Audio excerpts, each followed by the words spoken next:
Fala, povo lindo! Tudo bom com vocês? Hoje a gente vai falar sobre essa assassina que escandalizou os Estados Unidos por matar o próprio pai e ser inocentada pelo tribunal. Esse foi o crime mais misterioso da era vitoriana. Mas antes de começar, deixa o seu like, se inscreve aqui no canal e aperta os cintos, que hoje tem vídeo.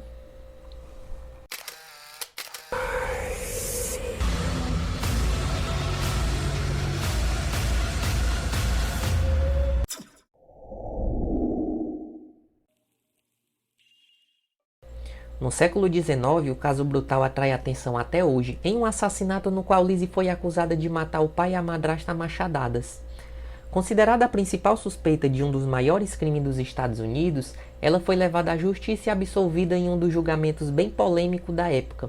Ela saiu do julgamento mais comentado dos Estados Unidos no século XIX, e apesar de ter sido absolvida de assassinar o próprio pai e a madrasta, a machadadas bem brutais, ela permaneceu com a crença popular como uma assassina cruel. Nascida em Fall River, em Massachusetts, dia 19 de julho de 1860, Liz era filha de Sarah Anthony Borden e Andrew Jackson Borden. Descendente de uma família rica local, Andrew era dono de propriedades comerciais e fazia parte da presidências e direções de bancos e outras instituições financeiras. Liz e sua irmã mais velha, Emma, se dedicavam a atividades da comunidade religiosa de Fall River, dando aula para crianças imigrantes e ajudando nas organizações filantrópicas da igreja. Em 1860, 3 anos após a morte de Sarah Borden, Andrew se casou com Abe Duffy Gray. Depois disso, Liz e Emma teriam se afastado do pai, acreditando que Liz desconfiava que Abe estava por trás da fortuna de Andrew. A tensão teria aumentado por volta de 1890, quando Andrew deu diversas propriedades para a família de Abe. Na noite anterior aos assassinatos, o John, irmão da mãe de Lizzie, a Emma, ele visitou a família para discutir sobre negócios. Andrew foi convidado para passar a noite. Essa visita teria agravado a situação mais tensa entre os moradores. Na manhã de 4 de agosto de 1892, a criada Bridget Sullivan estava limpando as janelas da casa quando Lizzie chegou correndo dizendo que seu pai havia sido assassinado. Mais tarde, as duas encontraram o corpo de Abe no segundo andar. Eles haviam sido mortos por pancadas violentas provocadas por um objeto pontiagudo. Abe foi morta primeiro, entre 9 e 10 e meia.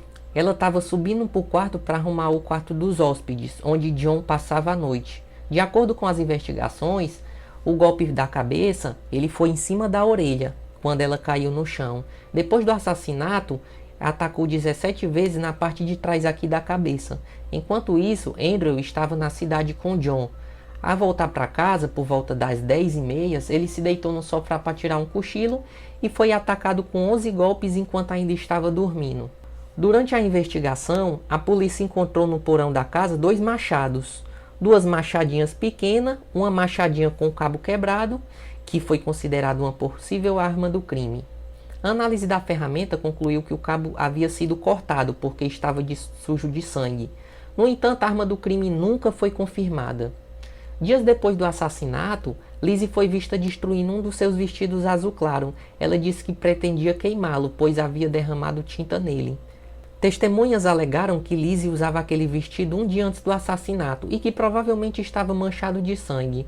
Outros depoimentos contradizem esse fato que, apesar de tudo, nunca foi comprovado realmente. No julgamento, em 5 de junho de 1893, Lizzie se mostrou calma e deu respostas consideradas bem estranhas e contraditórias a respeito dos acontecimentos da manhã em que os crimes aconteceram. Embora a polícia estivesse inconvictos quanto à culpa de Lizzie, não encontrava nenhuma evidência que ligasse ela aos assassinatos. Eles admitiam que, no dia dos crimes, não realizaram uma busca completa na casa de Lizzie, porque não estavam se sentindo bem. Diante da falha das provas, ela foi inocentada dia 20 de junho. Depois do julgamento, Lizzie decidiu permanecer em Fall River. Ela comprou uma casa nova em Maplecroft, em um dos bairros mais bonitos da cidade, e passou a usar o nome de Lisbeth. 2 anos depois, após os crimes, ela e a irmã Emma gastaram mais de $2.000 em um monumento de granito azul, de 3 metros de altura, para homenagear Andrew e Abe. No entanto, Lizzie não conseguiu recomeçar a vida na cidade. O tribunal e a opinião pública se voltou contra ela. Todos os seus amigos o abandonaram. As pessoas recusavam sentar perto dela na igreja. No meio da noite, as crianças tocavam a campainha da casa dela e saíam correndo. Eles atacavam sua residência com ovos e cascalhos, pedras. Ninguém nunca foi acusado de assassinar Andrew e Abe Borden. E muitas teorias rodeiam dizendo um mistério. Lizzie continua sendo a principal suspeita. Uma das teorias defende que ela sofria abusos físicos e psicológicos do pai. Outros afirmam que ela era lésbica e tinha um caso com Bridget Sullivan. Descoberta pela madrasta, ela decidiu matar os dois. A Emma Borden, que na ocasião dos assassinatos ela estava em outra cidade, e foi acusada de criar um álibi falso para cometer crimes e ser considerada suspeita. O julgamento de Lizzie Borden recebeu uma atenção da mídia americana e foi comparado com o caso de Bruno Hauptmann. Apesar de ter sido absolvida, a imagem de Lizzie permanece na crença popular como uma assassina bem cruel, a mais cruel da história, e que cometeu um dos maiores crimes dos Estados Unidos. Em 1905, Lizzie desenvolveu um relacionamento com a atriz Nancy Oil, que Emma desaprovou. Após uma briga, a Emma saiu de casa e se afastou da irmã pelo resto da vida. A Lizzie morreu de pneumonia dia 1º de junho de 1927. Detalhes sobre seu funeral não foram divulgados. Ninguém compareceu ao enterro dela. Em 1996, a casa da família Borden, em Fall River, foi transformada em um pequeno hotel aberto até hoje. O local também funciona como um museu em dias determinados. Já Maplecroft é uma residência privada, ocasionalmente aberta ao público. Bom, pessoal, eu vou ficando por aqui. Essa foi a história da Lizzie Borden. E comentem aqui o que vocês acharam, o que vocês acham que realmente aconteceu, o que foi que fez ela reagir dessa maneira ao cometer esses assassinatos, ou se vocês simplesmente acham que ela não tem culpa no cartório. Então, vou ficando por aqui. Tchau, tchau. Fiquem com Deus.